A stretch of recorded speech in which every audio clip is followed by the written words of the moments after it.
Now, over a week ago, about 7 days back, Chennai woke up to a horrific news of a murder that took place at the railway station, at the Nungambakam railway station in Chennai. Now, news of a 24-year-old Infosys employee who was hacked to death in broad daylight at a railway station. 7 days on, the killer is still at large, with the police groping in the dark for clues.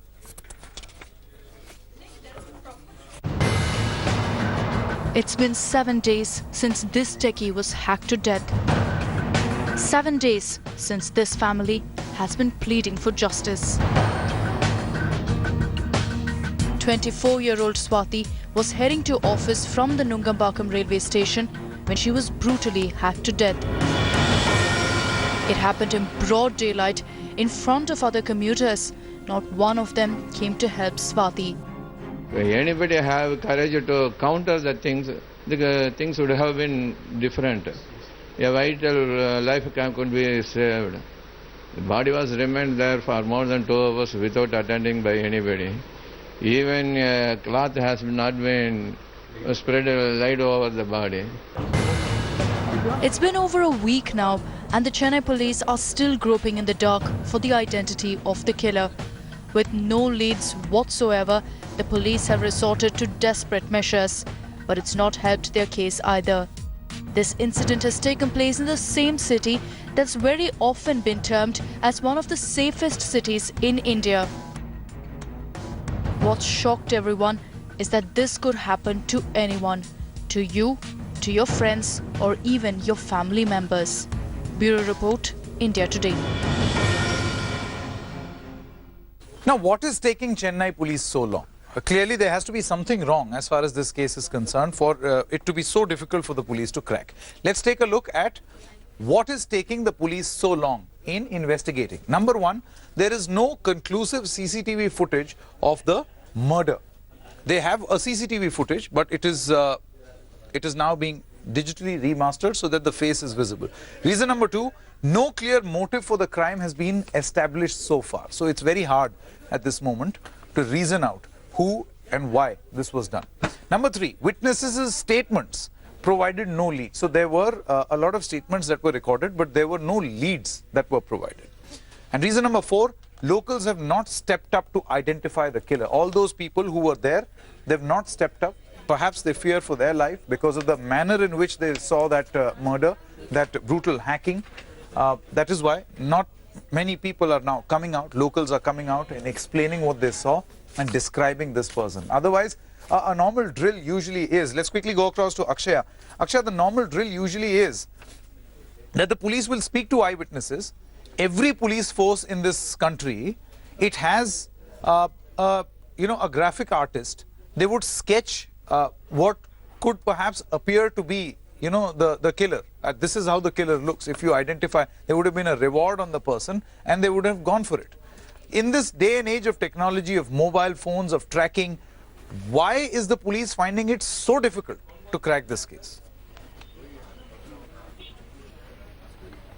Sanket, here there are no proper evidences at all. There were no CCTV footages available in the railway station, and most of the eyewitnesses who are there have been giving contradictory statements as well. There were many who said that there was a conversation that was going on between Swathi and the person who killed her, and there's also another section who's saying that there was no conversation at all, and the whole scenario happened within a blink of an eye. And at the same time, the kind of footage that they're getting is from the opposite lane of the railway station, and the CCTV footage in that has a very fade image of the perpetrator or the alleged perpetrator. And because of this, though they have been able to sketch a face out of it, nobody is able to identify. But the police have been going door to door and have also been showing images of the person. They're also publishing it on multimedia platforms to get somebody to come up and identify the person. But this is again like shooting in the dark, Sanket.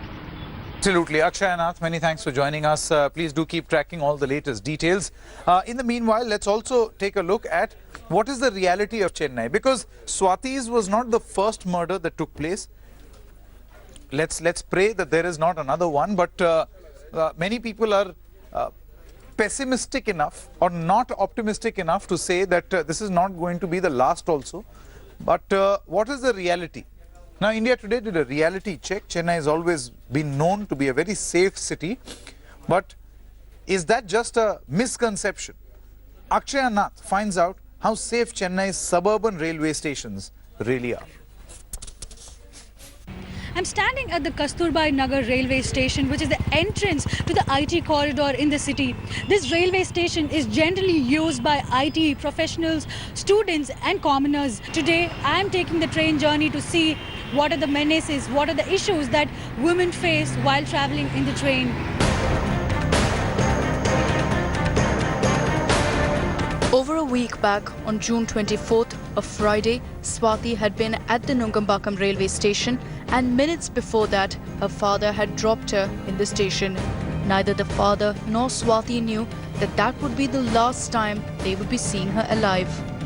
No leads on her murderer, no CCTV cameras installed to record the crime, nor a single security guard at the station.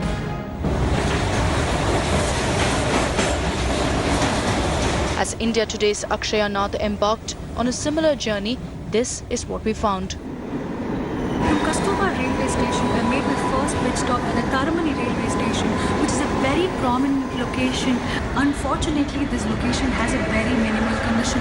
The entire place still has, it's still under construction, and also there are no CCTV footages or CCTV cameras installed in this area.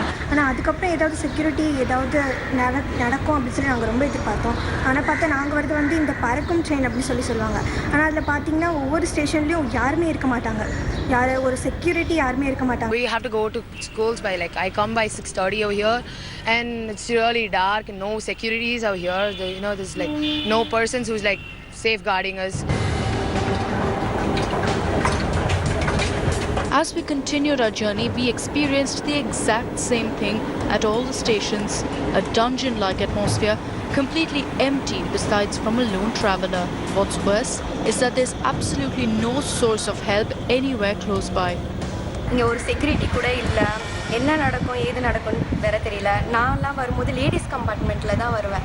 அந்த ladies கம்பார்ட்மெண்ட்லேயே ஒரு safety இல்லாமல் தான் இருக்குது. Lack of security facility not there, then no CCTV camera not there in Velacheri railway station. I'm here at the Velacheri railway station where I ended my train journey, and here are a few quick pointers. One, there was no CCTV cameras installed at any of the stations that I had gone through. Two, there was no security personnel within the railway station or inside the train. And three, the insecurity among women still lurks high. With camera person Daniel, this is Akshaya Nath from Chennai for India Today.